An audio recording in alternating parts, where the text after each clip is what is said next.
क्या आपने कभी सोचा है कि कुछ लोग पूरी जिंदगी मेहनत करने के बाद भी पैसों के लिए परेशान रहते हैं, जबकि कुछ लोग धीरे धीरे बिना भाग दौड़ के अमीर बनते जाते हैं? आखिर ऐसा क्यों होता है? क्या अमीर लोग हमसे ज्यादा मेहनत करते हैं, या फिर वो पैसे को हमसे बिल्कुल अलग तरीके से समझते हैं? आज हम बात करने वाले हैं दुनिया की सबसे फेमस पर्सनल फाइनेंस बुक्स में से एक, रिच डैड पुअर डैड की। ये सिर्फ एक बुक समरी नहीं है, ये ऐसी सोच है जो आपके पैसे, नौकरी, सेविंग्स और फ्यूचर को देखने का तरीका बदल सकती है। तो चलिए शुरू करते हैं।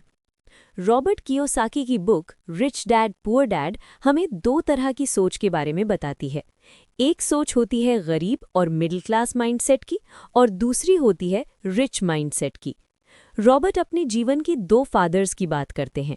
एक थे उनके असली फादर, हाईली एजुकेटेड, अच्छी नौकरी करने वाले लेकिन फाइनेंशियली स्ट्रगल करने वाले, और दूसरे थे उनके दोस्त के फादर, जो स्कूल में ज़्यादा एजुकेटेड नहीं थे लेकिन पैसे को समझते थे, बिजनेस समझते थे, इन्वेस्टिंग समझते थे, और धीरे धीरे बहुत अमीर बन गए। यही दोनों सोच इस बुक की पूरी फाउंडेशन है। इस बुक की पहली और सबसे पावरफुल सीख है, अमीर लोग पैसे के लिए काम नहीं करते।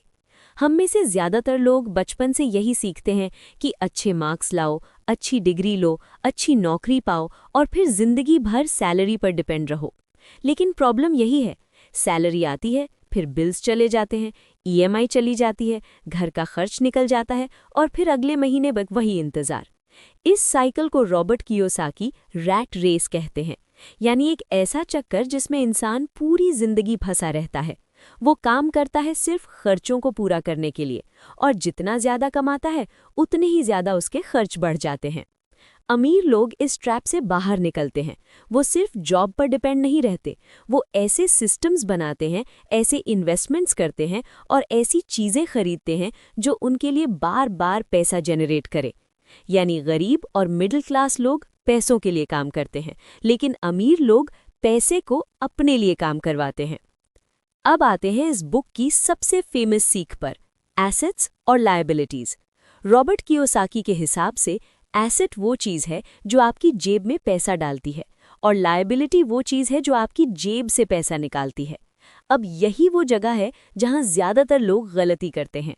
बहुत से लोग सोचते हैं कि बड़ा घर, महंगी कार, लेटेस्ट फ़ोन और एक्सपेंसिव लाइफस्टाइल यही अमीरी है। लेकिन अगर कोई चीज़ आपकी जेब से हर महीने पैसा निकाल रही है, ईएमआई ले रही है, मेंटेनेंस मांग रही है, इंश्योरेंस मांग रही है, तो वो एसेट नहीं है, वो लायबिलिटी है। अब सोचिए, अगर आपने एक महंगी कार खरीदी जो हर महीने पैसा खा रही है, तो आपने अमीर बनने की चीज़ नहीं खरीदी, बल्कि आपने अपने ऊपर एक फाइनेंशियल बर्डन बढ़ा लिया। दूसरी तरफ एसेट क्या हो सकता है?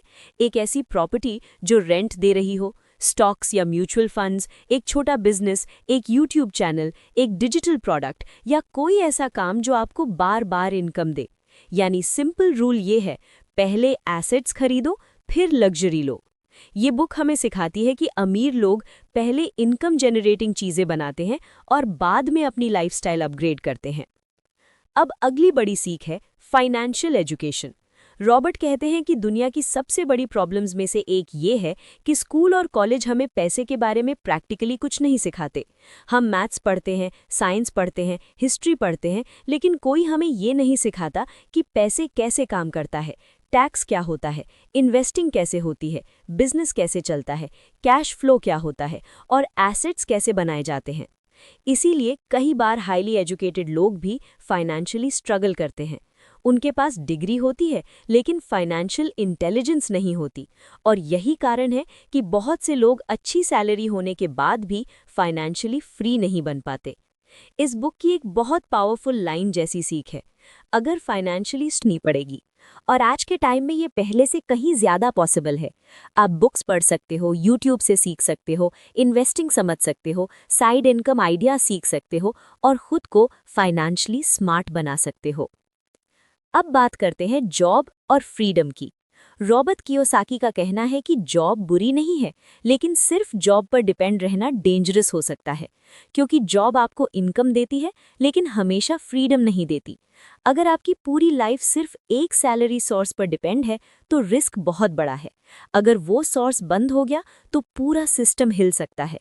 इसीलिए अमीर लोग मल्टीपल इनकम सोर्सेज बनाते हैं, जैसे salary, business income, rental income, dividend income, online income, royalty income या साइड हसल। यहाँ एक बहुत इंपॉर्टेंट बात समझने वाली है। अगर आप स्टूडेंट हो या जॉब करते हो तो इसका मतलब ये नहीं कि आपको तुरंत जॉब छोड़ देनी चाहिए। इसका मतलब सिर्फ इतना है कि एक इनकम सोर्स से जिंदगी चलाओ, लेकिन साथ में दूसरा इनकम सोर्स बनाना शुरू करो। धीरे धीरे यही चीज़ फ्यूचर में फ्रीडम बनाती है। अब बात करते हैं दो इमोशंस की जो इंसान को फाइनेंशियली पीछे रखते हैं। पहला है डर और दूसरा है लालच। डर क्या कहता है? अगर फेल हो गया तो, अगर पैसा डूब गया तो, अगर लोग हंसेंगे तो, अगर मैं लॉस में चला गया तो। और लालच क्या कहता है? जल्दी अमीर बनना है, शॉर्टकट चाहिए, एक ही रात में लाइफ बदलनी है। यही दोनों इमोशंस लोगों से गलत फाइनेंशियल डिसीजंस करवाते हैं। कई लोग बिना समझे इन्वेस्टिंग कर देते हैं, कई लोग किसी ट्रेंड को देखकर पैसा लगा देते हैं, कई लोग सिर्फ दिखावे के लिए एक्सपेंसिव चीज़ें खरीद लेते हैं। लेकिन अमीर लोग इमोशन से नहीं, नॉलेज और स्ट्रैटेजी से डिसीजन लेते हैं। इसीलिए इस बुक की एक हिडन सीख ये भी है कि अगर आपको फाइनेंशियली ग्रो करना है तो पहले अपने इमोशंस को कंट्रोल करना सीखना होगा। अब एक और powerful lesson, work to learn not just to earn. यानी सिर्फ पैसे कमाने के लिए काम मत करो, सीखने के लिए काम करो। हर काम आपको कोई ना कोई स्किल देता है और लॉन्ग टर्म में स्किल ही आपको फ्रीडम देती है। आज की दुनिया में सबसे पावरफुल एसेट्स में से एक है आपकी स्किल, जैसे communication, sales, marketing, content creation, video editing, copywriting, business understanding, investing knowledge. अगर आपके पास स्किल है तो आप कहीं से भी वैल्यू क्रिएट कर सकते हो, और जहां वैल्यू क्रिएट होती है वहीं इनकम पैदा होती है। इसीलिए सिर्फ सैलरी को मत देखो, ये भी देखो कि तुम क्या सीख रहे हो। अब आते हैं इस बुक की एक बहुत प्रैक्टिकल हैबिट पर, पे योरसेल्फ फर्स्ट।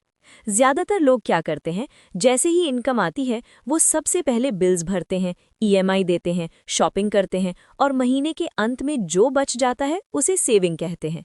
लेकिन अमीर लोग ऐसा नहीं करते। वो सबसे पहले इनकम का एक हिस्सा अपने फ्यूचर के लिए अलग करते हैं, यानी सबसे पहले खुद को पे करते हैं। मतलब इनकम आते ही कुछ हिस्सा इन्वेस्ट, कुछ हिस्सा सेव और कुछ हिस्सा सेल्फ ग्रोथ में लगाते हैं। बाकी पैसा बाद में खर्च होता है। यही हैबिट धीरे धीरे एसेट्स बनाती है और यही हैबिट फाइनेंशियली स्ट्रांग लोगों को दूसरों से अलग बनाती है। अब इस बुक की सबसे डीप बातों में से एक, रिच दिखना और रिच होना दोनों अलग चीज़ें हैं।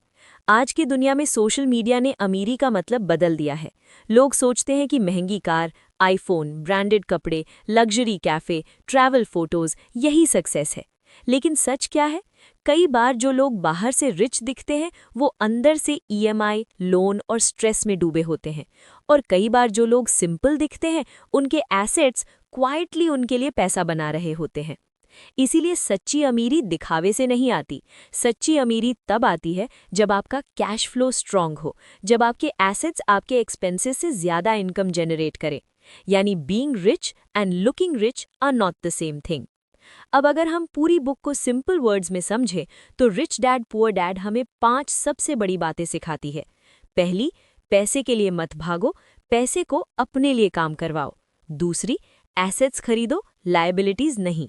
तीसरी, फाइनेंशियल एजुकेशन सीखो। चौथी, एक से ज़्यादा इनकम सोर्स बनाओ।